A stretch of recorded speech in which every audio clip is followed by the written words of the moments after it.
ஏண்டா அந்த முடியை காடு மாதிரி வளர்த்து வச்சிருக்க, எப்பதானே வெட்ட போற? வெட்டுறமா? எப்ப வெட்டுவ? வெட்டுறமா? எப்ப வெட்டுவேன்னு கேட்டேன். அடுத்த வாரம் வெட்டுறமா? அடுத்த வாரம்னா எப்ப? அடுத்த வாரம் ஞாயிற்றுக்கிழமை வெட்டுறமா, போங்கம்மா.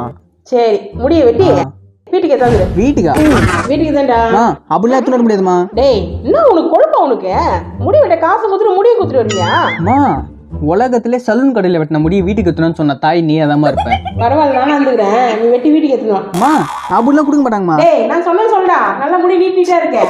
இப்போ எது உங்களுக்கு முடி? அதை வச்சு என்ன பண்ண போறீங்க? எது உங்களுக்கு முடி? எதுக்கா? ரோட்ல சிக்கு முடிக்காரன் வரான்ல, அதான் அவனுக்கு போட்டுக்கலாம். முடி நல்லா நீட்டா இருக்குது. ஓஹோ, நீங்க பஞ்சு மிட்டாய் வாங்கி தந்ததுக்கு ஏன் முடிய பலியாக போகிறீங்களா? ஏய், பஞ்சு மிட்டாய் யார் கேட்டா? நான் குழந்தையே பஞ்சு மிட்டாய் பால் சாப்பிட்றதுக்கு. அப்ப வேற எதுக்கு? பால் காசு குண்டா இல்ல, அதான் குண்டா ஒண்ணு வாங்கிக்கலாம். எது?